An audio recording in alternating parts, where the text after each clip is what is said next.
This is the Thom Hartmann Program. Welcome back. Thom Hartmann here with you. I would like to talk a little bit about the indoctrination of America. And starting with a piece by Zhizheni Zhao in The Guardian about how the fossil fuel industry is selling itself to America's children. The subtitle of the article is "Documents Show How Tightly Woven Group of Pro-Industry Organizations Target Impressionable School Children and Teachers Desperate for Resources." And Zhizheni Zhao's story starts out, Jennifer Merritt's first graders at Jefferson Elementary School in Pryor, Oklahoma, were in for a treat. Sitting cross-legged on the floor, the students gathered for story time with two special guests, Republican lawmakers Tom Gann and Marty Quinn. Dressed in suits, the two men read aloud from Petro Pete's Big Bad Dream, a parable in which a Bob the Builder lookalike awakens to find that his toothbrush, hard hat, and even the tires on his bike are missing. Abandoned by the school bus, Pete walks to Petroville Elementary in his pajamas. Pete's teacher, Mrs. Rigwell, explains, "It sounds like you're missing all your petroleum byproducts today," extolling oil's benefits to Pete and fellow students like Sammy Shale. Before long, Pete decides that having no petroleum is like a nightmare. Zhizheni writes, this tale is the latest in an illustrated series by the Oklahoma Energy Resources Board, a state agency funded by oil and gas producers. The board has spent upwards of $40 million over the past 2 decades on providing education with a pro-fossil fuel industry bent, including hundreds of pages of curriculums, a speaker series, and an after-school program, all at no cost to educators of children from kindergarten to high school. Similar program in Ohio shows teachers how to frack Twinkies using straws to pump for cream to emulate shell drilling. National program sponsored by companies including BP and Shell claims it's too soon to tell if the Earth is heating up, but, quote, a little warming might be a good thing. Right. We all like warm, don't we? So the Center for Public Integrity looked into this, and what they found was what they described as a tightly woven network of organizations that works in concert with the oil and gas industry to paint a rosy picture, I'm quoting from Zhizheni's piece, to paint a rosy picture of fossil fuel in America's classrooms. And of course, there's advertising and PR strategists and companies at the forefront of this. A 2016 study, she writes for The Guardian today, 2016 study confirmed that America's youth received mixed messages on climate change. This is mind-boggling to me, but it's a testimonial to how successful these guys are. You know, I remember back when I was a kid and Ronald Reagan was doing ads on TV in a doctor's, white gown, whatever you call that, smock, something like that, yeah. With a stethoscope around his neck saying, "Smoke Chesterfields." They're, when you have a sore throat, smoke Chesterfields. 9 out of 10 doctors do, or whatever, And even in school, I mean, there was no anti-tobacco message, and a lot of our teachers smoked. I mean, this was back in the 50s. But now, instead of school teachers being indoctrinated with tobacco messages, and they were back then, but nothing like this. Now, this, again, quoting from this piece in The Guardian, nearly a third of middle and high school science teachers in the United States have wrongly suggested that global warming is naturally occurring. Nearly a third of our science teachers are teaching that global warming is just nature. A quarter have spent as much time rebutting evidence of warming as they have presented it.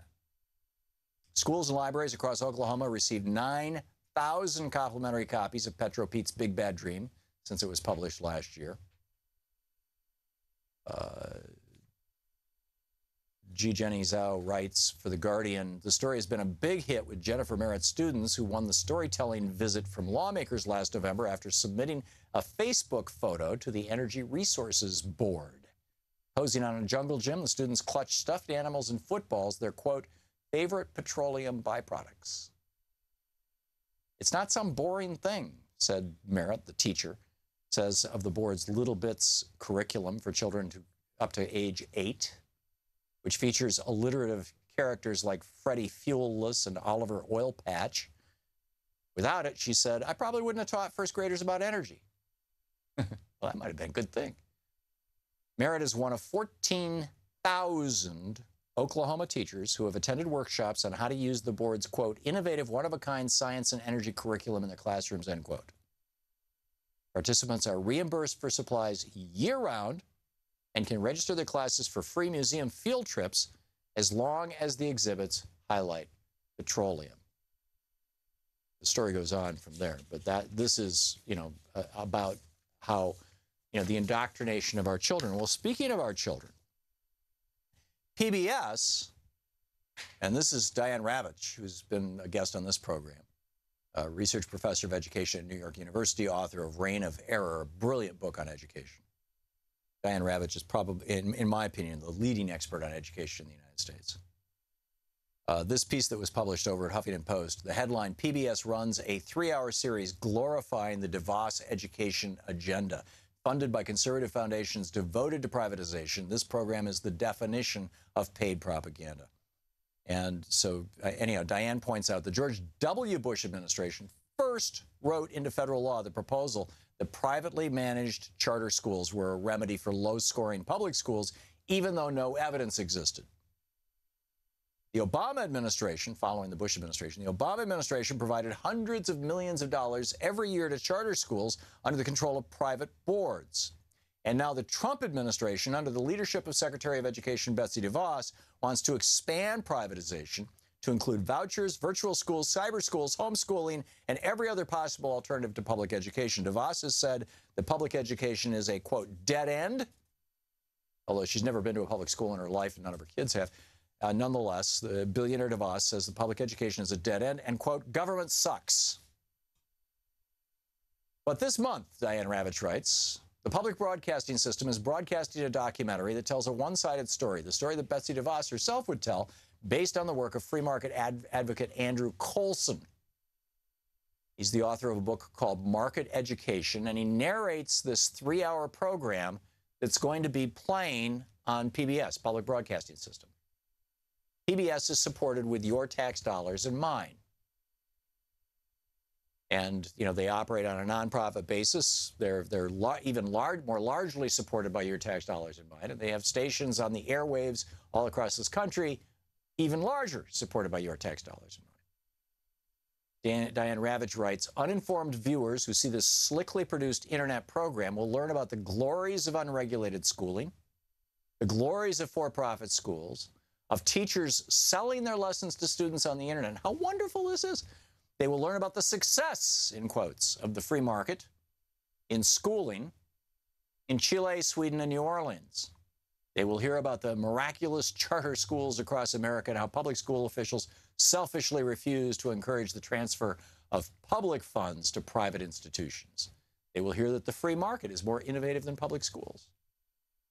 What they will not hear is the other side of the story. Okay, so you're going to promote how privatizing schools was so wonderful in Chile? That was done by Pinochet, that dictator. He staged a military coup. Then he turned to Milton Friedman at the Chicago School of Economics and said, how do I run this country? Milton Friedman came in and said, you can be our experiment in libertarian economics. Privatize your Social Security system. Privatize your public schools. And Pinochet did it. Now, people objected. He murdered over 3,000 people who objected. The guy was a dictator. They're not going to tell you about that in the PBS special.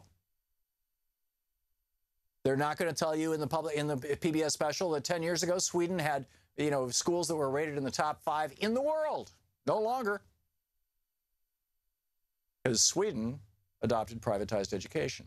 Not so with Finland. You're not going to hear about Finland, the country next door, which literally has the top-rated schools in the world and has no privatized schools. You will see, Diane Ravitch writes, nor will you see any evidence of greater innovation or in voucher schools or charter schools than in properly funded schools. Now, it turns out that this thing is paid for, right? Huge grants. The lead funder is the Rosemary and Jack Anderson Foundation, a very conservative foundation. It's a major contributor to the Friedman Foundation for Educational Choice, which pushes for vouchers. The Anderson Foundation is allied with Donors Trust, whose donors make contributions that cannot be traced to them. Mother Jones calls this the ATM of the conservative movement. And the second major funder is the Prometheus Foundation. Its public filings with the IRS showed that its largest grant, $2.5 million, went to the Ayn Rand Institute. A third listed funder of School Inc. is the Steve and Lana Hardy Foundation, which contributes to free market libertarian think tanks. In other words, this program is paid propaganda. It does not search for the truth. It does not present opposing points of view. So why are our tax dollars broadcasting this 3-hour program?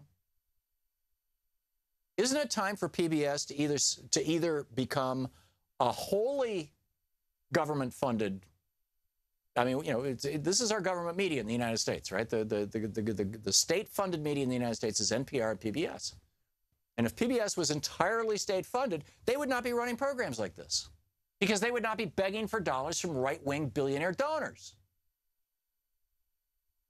On the other hand, if you want, you know, if you don't want the government to be providing media, you don't want state-sponsored media in the United States, then completely privatize PBS and sell off their stations and let them compete in the public market. But this neither fish nor fowl status of PBS and NPR, NPR increasingly running programs that talk about, you know, the wonders of Boeing and Northrop Grumman and, you know, whatnot. You know, increasingly putting on people from Heritage Foundation, Cato Institute, Competitive Enterprise Institute, these right-wing think tanks that are funded by the same groups in large part. This is, in my opinion, this is not a good thing for this country. That we have the fossil fuel industry coming into our public schools and indoctrinating our kids. And that we have people who want to do away with our public schools coming in and basically, you know, taking a bite out of the backside of PBS. We'll be back.